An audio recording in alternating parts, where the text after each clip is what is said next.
See tonight. 2 News begins right now with breaking news. That breaking news, Tulsa police on the scene of a shooting in South Tulsa. It happened at 88th and Delaware in a normally quiet apartment complex. 2 Works for You reporter Liz Bryant there live right now with what she's learned in the last 30 minutes. Liz? Karen, in the last 30 minutes, police told me that a security guard shot a male here at the Deerfield Apartments at 88th and Delaware. You're exactly right. Let me show you this red car behind me because police say that the male was driving that red car when the security guard shot him. What we do know is that there was some kind of altercation. It escalated and it ended up in the shooting. They are working to talk to the security guard to figure out the facts of this case. The male, we're working to figure out his age and what if he lived here. Also, I'm told that he already was transported to St. Francis Hospital, and he has some severe injuries, but is likely to live. We are still learning the latest on this very active crime scene, and we'll bring you information in just a few minutes. Live right now in South Tulsa, Liz Bryant, 2 News Works for You.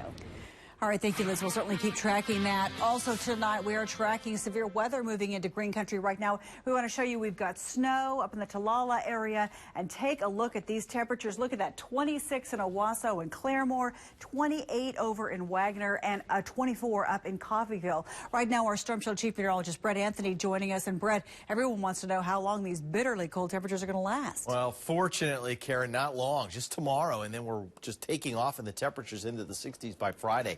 Saw that video out of Talala, a little bit of snow there, a little bit of snow up toward Veneta, and on up closer to the Missouri borders where it got a little bit heavier. Winter weather advisory still in effect until 4 o'clock tomorrow morning, just for the outside chance that a little more light snow or light freezing drizzle falls. The impacts would be just a few slick spots on area roadways, nothing here in the Tulsa area, and essentially that winter weather advisory heads from Tulsa down to the east. So I think we're okay here in the Tulsa area. Really, I don't think we're going to see anything the rest of the night. Right now on Storm Shield radar, you just have this little bit of light snow left over.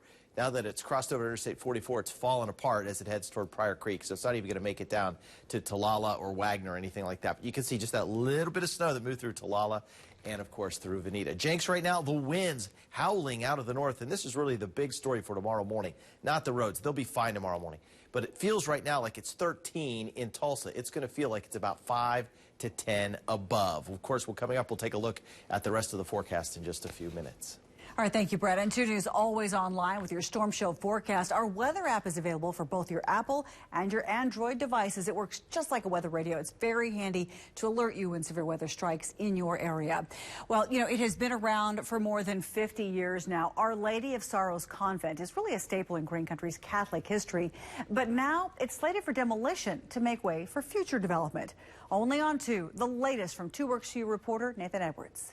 Karen, in recent years, this 4-story convent has deteriorated, falling victim to vandalism and neglect. And now the building's owner has new plans for the land. I think we have one of the egg separator things. Busy hands prepare cupcakes and cookies for St. Benedict's bake sale. Many of the faces in this room are only familiar with the church they're standing in.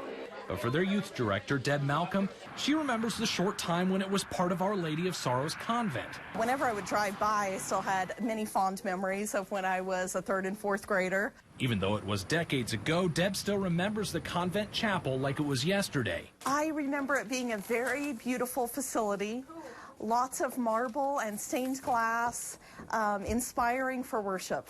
But the building's primary purpose was to be a home for nuns. Our Lady of Sorrows Convent opened in 1964. Several years ago, the sisters moved to Wisconsin, leaving this building vacant. Buildings are buildings, and sometimes you need a different sort of facility for a more modern church or what have you. Despite efforts to preserve the building, vandals keep striking. Current owner St. John Medical Center recently decided to demolish it. Deb will miss seeing this piece of history, yet she thinks it's the right decision. I'm sure it'll be put to good use, and I have high hopes for what they will plan to do with it. St. John tells me they've preserved the religious artifacts and important items from the convent. There's no date yet for the demolition. Reporting Nathan Edwards, 2 News Works for You.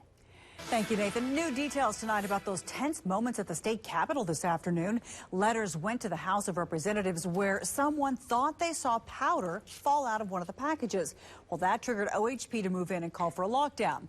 Now, a closer look revealed nothing threatening. The letters were for House leaders who proposed several anti-gay laws and came from those who support gay marriage.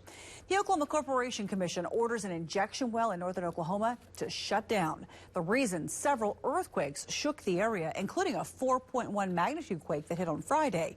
A spokesman for the Corporation Commission says the Sandridge Energy Company well had a permit calling for a shutdown if there's any seismic activity. Perhaps the most important is they have to monitor for seismicity. They have to have equipment in the ground to monitor for seismicity. It is their responsibility. They have to do it. This is, by the way, the second well that the commission shut down after setting up a new monitoring system in 2013. The former CEO of Aero Trucking admits in court today he's guilty of a $25 million conspiracy that supported his luxury lifestyle. Before she went to cover that breaking news, Liz Bryant spent the day tracking the plea deal. No words as he walked out of federal court this afternoon, but 46-year-old Doug Peelsticker's attorney agreed to take only my question. Glad today to be able for Doug to stand up and take responsibility for his part in what happened at Aero Trucking, but only his part and not the part of others. And this plea bargain, Peelsticker recaps 2009. Writing, as part of the conspiracy, funds from Aero Trucking Company were diverted, in part, to pay for my personal expenses. The U.S. attorney reduced 23 charges down to just 2. Whether he pled to all 23 counts or 2 counts, he's still subject to the same sentence. And so in an effort to resolve the case, save resources, we reached an agreement with him. Peelsticker revealed to the judge he became aware Aero wasn't paying payroll taxes to the IRS, but did nothing. He went on to say he didn't personally write false and inflated invoices to the bank, but became aware of that too and didn't correct it. Peelsticker admitted Aero Trucking paid his Bentley, Maserati, Porsche, wedding, and money to his ex-wife. Then he didn't report the income on his taxes. This is an individual who had an income of $1 million a year, and that wasn't enough. And so we believe that a sentence of at least 8 years would suffice. A free man for now. Doug Peelsticker returns to Dallas, where he moved his family after the company went under. Federal agents monitor him. The court made clear Mr. Peelsticker was not the organizer or leader of the criminal activity that was going on at the time. So it is a very difficult thing, as you might imagine, to tell your family these issues. Liz says his sentencing is scheduled May 15th. Now, before then, Peelsticker claims that he must undergo heart surgery for a potentially deadly arrhythmia. In a 2 News follow-up tonight, we now know the name of the man whose body was found near the Tulsa Children's Museum. Detectives identified him as 35-year-old Nicholas Adams. It's a story that we first brought you as breaking news yesterday. A man found Adams' body in a pond at Owen Park. There were signs of trauma, but the medical examiner now says that Adams drowned. Police are asking anyone with information to call Crime Stoppers 918-596-COPS. Help is on the way for veterans struggling with depression and post-traumatic stress.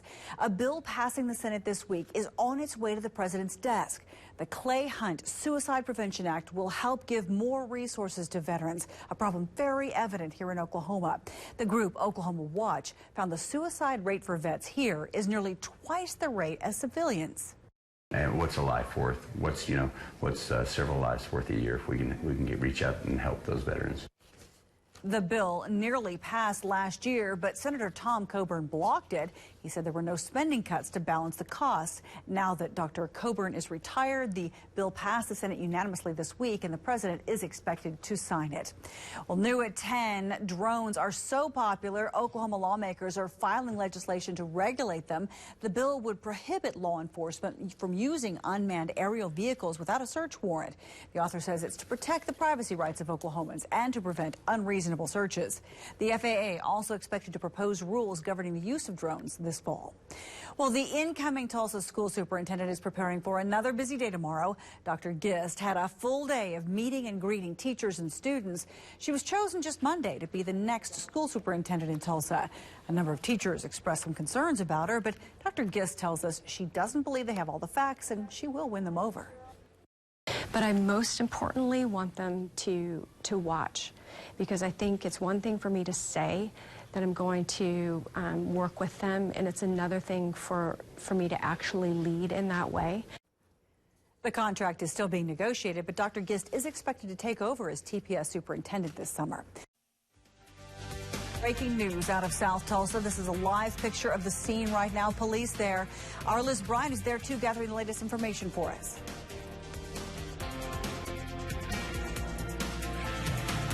And we continue tracking this very light precipitation that's moving out and the bitter cold wind chills that are developing for tomorrow morning. I'll have the latest in the Storm Shield forecast. And some dads may give up when it comes to doing their daughter's hair, but one father learned how in a very unexpected way. You're watching 2 News at 10. 0 down, 0 interest.